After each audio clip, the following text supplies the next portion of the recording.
If you can't win, change the rules. President Trump argues that seems to be the thought of some Democrats who've decided America's political system needs an update. Big on their list is abolishing the Electoral College and using the popular vote to determine who's elected president. We can have national voting, and that means get rid of the Electoral College. It was the Electoral College vote that gave Donald Trump the victory over Hillary Clinton in 2016. Clinton won the popular vote. The Founding Fathers instituted the Electoral College to protect the nation from a large faction of voters who might want to introduce tyranny. But now Colorado has joined 11 other states in support of a movement to use a popular vote to elect our president. Some Democrats also want to add more justices to the Supreme Court, which in their view has become increasingly conservative. Beto O'Rourke wants to expand the High Court to as many as 15 justices and give them term limits.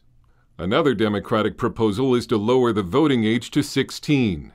President Trump tweeted his response to the Democratic plans overnight, saying the Democrats are getting very strange. They now want to change the voting age to 16, abolish the Electoral College, and increase significantly the number of Supreme Court justices. Actually, you've got to win it at the ballot box. The president also guarantees the Supreme Court will not be expanded for 6 years while he's in office. You know, ladies and gentlemen, this country is called not the Democratic America, it's called the United States of America. That's why there were states that came together, and it was the states that made up the Constitution and made up this republic. And it's the United States. And so each of those states, and the little states understood that the big populous states could overwhelm them. And that's why they set up the Electoral College. So they would give a vote to all the small states, that everybody would have a voice, and it just wouldn't be one huge state like California or New York that would swamp the system. That's why the Electoral College is so very important. Well, Dale, let me ask you, these are shocking proposals to radically overhaul the government. They've accused Trump of this, haven't they? Yeah, and it's not clear at all that that this is constitutional. I mean, as you said, the Constitution lays out a state-by-state system for electing our president. I also think it's a little funny. It's kind of short-sighted. I mean, they're assuming that Democrats will keep winning the popular vote. Well, Trump could easily win the popular vote in the next election. Is California going to really tell their electors to vote for Trump? I find that hard to believe.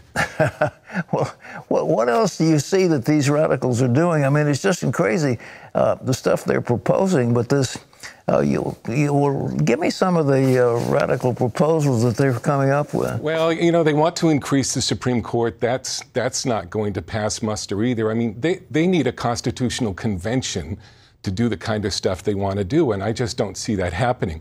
Americans need to appreciate the purpose of our Electoral College, which is it unifies the nation. If it was a popular vote only, our candidates wouldn't even campaign in certain parts of the country. They would only campaign in their strongholds.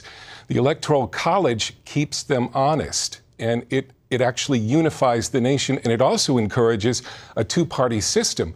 If it was popular vote, who knows how many parties we might have? Well, we're looking and appreciate that story, and ladies and gentlemen, it's just beginning the radicalization.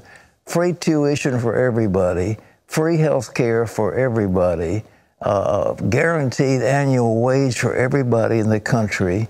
And it goes on and on and on, and the proposals about the Green New Deal are so radical, it will destroy. They want to do away with airplane travel. They want to do away with car travel. They want to do with fossil fuels. They want to take away coal and gas from the utilities, and it goes on and on. And Mitch McConnell is going to force a vote in the Senate on the Green New Deal to put them on record, because this is so crazy. And with the debt level right now of 200 and, well, whatever it is, I forget how many trillions of dollars, but 22 trillion going on 30 trillion, and the numbers are so staggering, and yet these people want to go up, up, up, up, up, and up. And it looks like when this is happening, somebody's going to call the tune. But I think when it comes out to going to be time, we're looking at Joe Biden, and he's going to probably be the candidate. And Joe is a very nice man, but he's a bit leftist. And once he becomes the nominee, the idea from the Republicans is going to be to kneecap him as fast as they can. So you can see some rather nasty stuff coming down the pike. Well, one nation under God, we wish it were the case.